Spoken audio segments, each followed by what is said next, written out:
안녕하세요. 보유플러스의 변미희 교수입니다. 어린이집 평가제 제10강 원장 면담 두 번째 시간입니다. 이번 시간에는 3영역 면담에 대한 질문과 답변 예시를 말씀드리겠습니다. 본 자료는 어린이집 평가제를 경험한 원장 4분의 도움으로 제작하였습니다. 도움을 주신 원장님들에게 감사한 마음을 전합니다.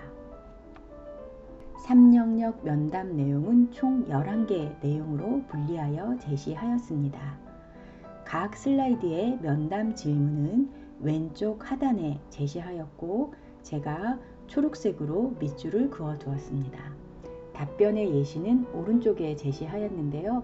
답변의 예시는 참고만 하시고 개별 어린이집 특성에 맞게 준비하시기 바랍니다. 첫 번째는 공기청정기 관리 방법 관련 질문입니다. 원장님, 공기청정기는 어떻게 관리하고 계신가요? 3개월에 한 번 전문 관리업체를 통해 필터를 교환하고 관리하고 있습니다. 또한 수시로 먼지를 제거하며 항상 청결한 상태를 유지하려고 노력하고 있습니다. 두 번째는 식품 알레르기 질환 관련입니다. 원장님, 식품 알레르기 질환에 대한 지침의 내용을 알고 계신가요? 네, 잘 알고 있습니다. 학기 초에 식품 알레르기 질환에 대한 지침을 부모님들에게 안내하고 식품 알레르기 질환을 조사하고 있습니다. 식품 알레르기 질환이 있는 영유아에게는 어린이집 지침과 부모님의 요청에 맞춰 대체 식품을 제공하고 있습니다. 지침의 내용을 부모님이나 보호자에게 어떤 방법으로 안내하고 계신가요? 신입원화 오리엔테이션식 어린이집 식품 알레르기 질환에 대한 지침을 안내하고 있습니다. 그리고 가정통신문을 통해 관련 내용을 안내하고 있습니다. 원장님, 재원 중인 영유아 중 식품 알레르기 질환이 있는 영유아가 있나요? 있다면 어떤 종류인가요? 현재 우리 어린이집에 달걀에 알레르기가 있어서 두드러기가 나는 영아가 1명 있습니다. 원장님, 이 영아를 어떻게 지원하고 계신가요? 알레르기 유발 식품의 경우 대체 식단을 개별로 제공하고 있습니다. 계란이 나오는 경우 흰살 생선이나 고기, 두부로 대체하여 제공하고 있습니다. 만일 식품 알레르기 질환 조사 시에 부모님께서 식단표를 확인하시고 대체 음식을 보내시겠다고 하면 가정에서 가져온 음식을 제공합니다. 다음은 아프거나 다친 영유아에 대한 조치 내용입니다. 원장님, 아픈 영유아가 발생하거나 다쳤을 경우 어떻게 알리고 있나요? 경미한 경우 어린이집 지침에 따라 어린이집에서 조치하고 알림장에 기재하거나 전화로 부모님이나 보호자에게 알립니다. 상태가 심각하거나 악화된 경우 즉시 부모님이나 보호자에게 전화로 증상을 알리고 병원 이송 여부를 결정합니다. 원장님, 영유아가 다쳤을 경우 어떻게 조치하시나요? 어린이집 지침에 따라 원장님에게 보고하고 경미한 상황인 경우 응급조치를 하고 상태를 지켜보며 알림장이나 하원 시 대면하여 상황을 알리고 있습니다. 심각하게 다친 경우 119 등을 통해 지정병원으로 이동하고 즉시 부모님이나 보호자에게 전화로 상황을 알립니다. 다음은 건강관리 관련입니다. 원장님, 부모님이 감염병에 걸린 영유아를 등원시킬 경우 어떻게 대처하나요? 어린이집 감염법 관리 수칙에 따라 감염병에 의심되는 경우 즉시 하원하여 병원 진료를 받도록 합니다. 감염병에 걸린 경우 병원에서 전염 소견이 없다고 할 때까지 격리하며 등원 시 완치 소견서를 받고 있습니다. 원장님, 영유아가 감염병에 걸렸다고 의심되는 경우 어떻게 대처하고 계신가요? 즉시 격리 조치 후 부모님에게 연락하여 병원 진단을 받도록 하고 병원에서 전염 소견이 없다고 할 때까지 격리하며 등원 시 완치 소견서를 받고 있습니다. 원장님 자신이나 교사가 감염병에 걸린 경우 어떻게 대처하고 있나요? 출근 전이라면 병원 진료 후 감염병 진단 시 격리하도록 하며 출근 후에 증상이 나타난 경우 즉시 귀가하도록 하고 병원에서 완치 소교서를 받은 후 출근하도록 합니다. 다음은 등원 관리입니다. 오늘 등원하지 않는 영유아가 있습니까? 있다면 사유는 무엇인가요? 총 90명 중 오늘 5명이 등원하지 않았습니다. 4명은 코로나19로 인해 가정에서 양육하고 있고 1명은 병원 진료 후 등원 예정입니다. 등원하지 않는 영유아가 있는 경우 어떻게 조치하고 계신가요? 현재 사유 없이 미등원한 영유아는 없습니다. 만약 사유 없이 등원하지 않는 경우 오전 중에 부모님께 연락을 드려 미등원 사유를 확인합니다. 차량을 이용하는 영유아가 별도의 연락 없이 결석하는 경우 어떻게 조치하고 계신가요? 차량 지도 교사가 차량 등원 지도 시 가정에 연락하여 등원 여부와 미등원 사유를 확인하고 있습니다. 만약 연락이 안 되는 경우 차량 지도가 끝난 후 담임교사 또는 원장님에게 상황을 알리고 다시 가정에 연락할 수 있도록 하고 있습니다. 다음은 통합보육 관련입니다. 통합보육은 몇 시부터 이루어지나요? 통합보육은 연장반으로 이동하는 오후 5시부터입니다. 원장님, 통합보육 시 인계되는 영유아에 대한 특이사항은 어떻게 전달되고 있나요? 담임교사가 연장보육 담임교사에게 영유아를 인계할 때 직접 전달하고 인계받은 영유아 반, 이름, 인계보호자와 특이사항을 전달합니다. 특이사항으로는 영유아의 건강 상태, 하루 일과 중 특별한 일이나 부모님에게 전달해야 되는 내용 등입니다. 다만 중요한 사항일 경우 담임교사가 직접 부모님께 통화하여 전달하고 있습니다. 다음은 등하원 차량 안전관리입니다. 어린이 하차 확인 장치 사용법에 대해서 알고 계신가요? 어린이집에서 차량 지도 교사와 운전자는 정기적인 교육과 훈련으로 하차 확인 장치 사용법을 숙지하고 있습니다.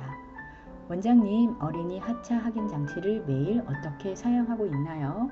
차량 운행이 끝난 후 시동을 끄고 알람이 울리면 맨 뒷좌석의 확인 장치를 눌러서 알람을 끕니다.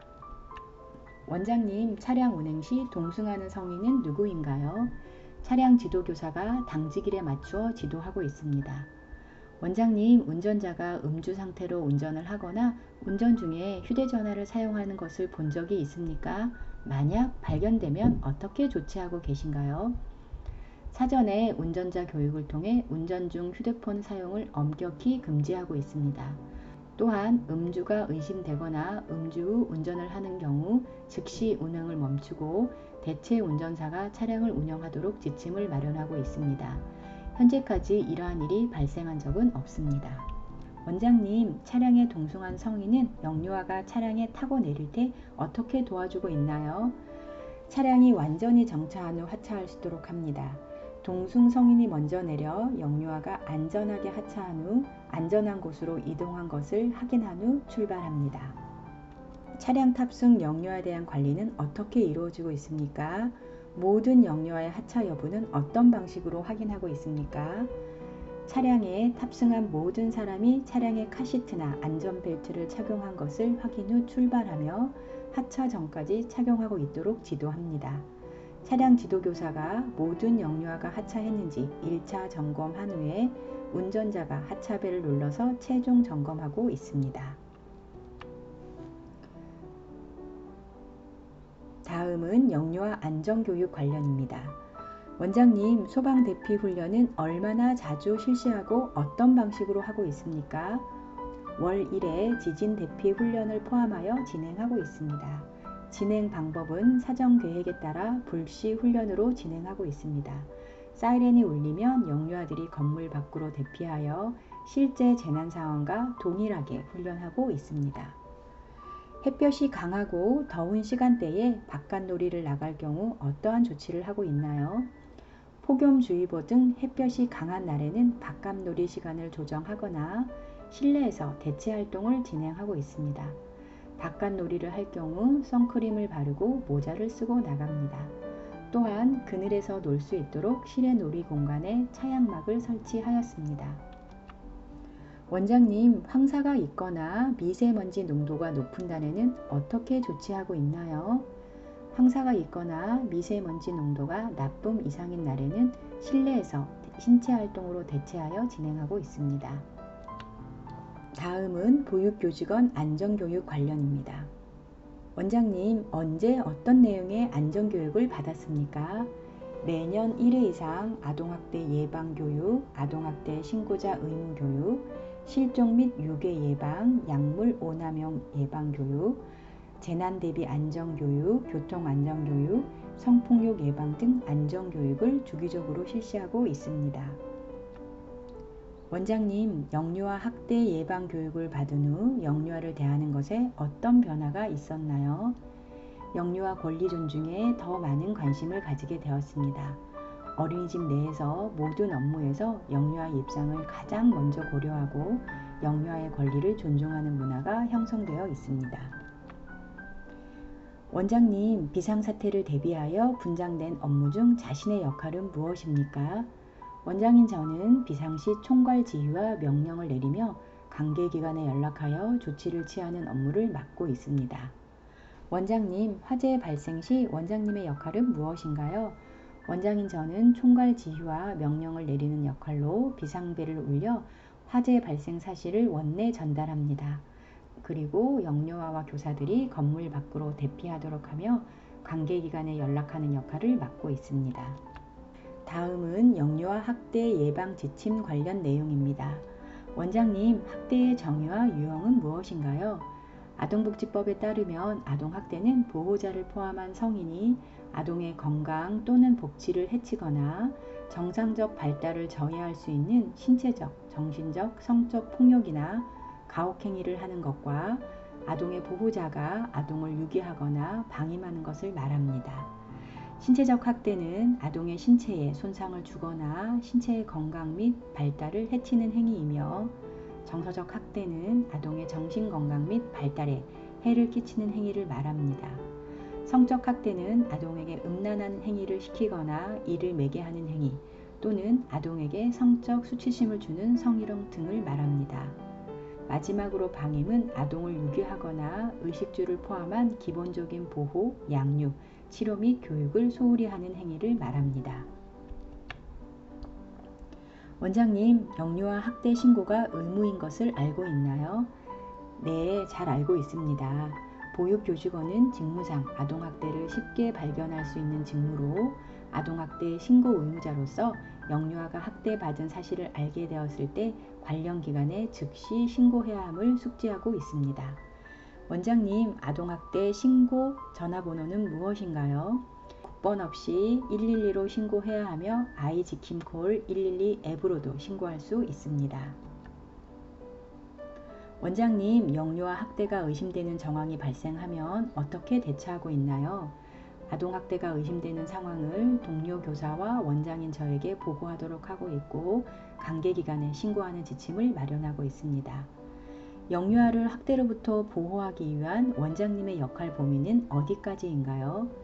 아동보호 전문기관 등 관계기관에 협조하며 영유아가 독려하지 않도록 심리적 안정감을 제공해야 합니다. 원장님, 영유아를 학대로부터 보호했던 경험이 있습니까? 아직 아동학대가 발생한 사례는 없습니다. 만약 학대로부터 영유아를 보호해야 할 사례가 발생하면 아동보호 전문기관의 지침과 안내 그리고 어린이집의 지침을 준수하여 보호할 계획입니다. 마지막으로 안전시설 사용법 관련 내용입니다. 원장님, 지금 이 장소에서 가장 가까운 소화기는 어디에 비치되어 있나요?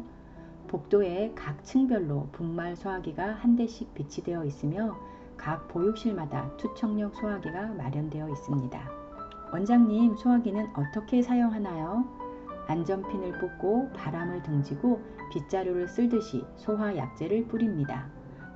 원장님, 비상구는 어디에 있으며 어떻게 열 수 있나요? 어린이집의 비상구는 현관문 반대편에 있는 뒷문을 열고 나가면 되고 비상시 대피를 위해 잠금 장치를 열어 두었습니다. 이번 시간에는 원장 면담 두 번째 시간으로 3영역에 대한 질문과 답변 예시를 드렸습니다. 어린이집 평가제를 준비하는 원장님들에게 도움이 되기를 바랍니다. 수고하셨습니다.